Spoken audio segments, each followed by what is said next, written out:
Port Region needs to have good governance. They need to work with local officials. They need the support of not only local but state officials. We need the resources that we need for transportation, infrastructure, and just in many ways support it, get involved, but on the other hand, kind of leave it alone.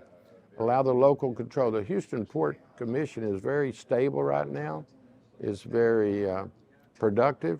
So, you know, with so much going on, the dredging project and the growth in the area, we got to make sure that we have the mobility, the transportation, the rail service that we need, and a workforce. We've got to have quality education 1 through 12, also work with our universities and certainly our community college. So one thing I would emphasize is the concept and the understanding that we're all in this together. We just can't have Austin doing one thing and the city of Houston doing one thing. We need to come together and talk and leave politics on the sideline and get things done. Well, I tell people all the time that how the port goes is how Houston's going to go. So if we have a strong, viable port, Houston's going to be a strong, viable city. Along with the med center, the port is probably our number 1, number 2 asset, certainly in terms of jobs and revenue.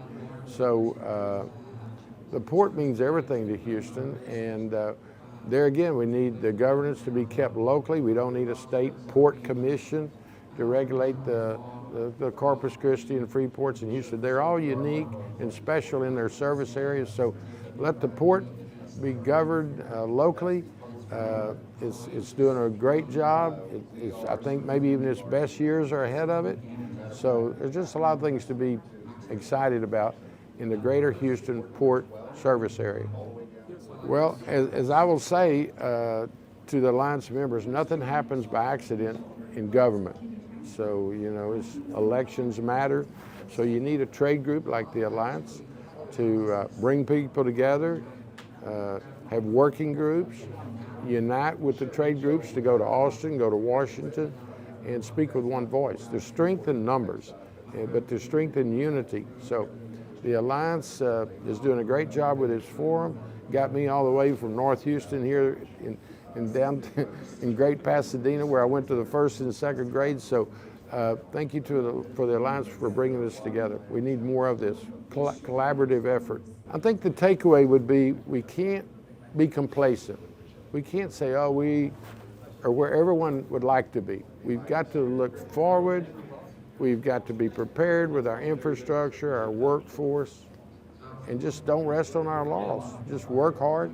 I mentioned that we got to be prepared for storms. We got to be prepared for things that we probably haven't even conceived, cyber attacks. And I would also emphasize public safety. If we're not safe, probably nothing else matters. So we've got to support our public safety stakeholders and make sure that our workers and our community is safe.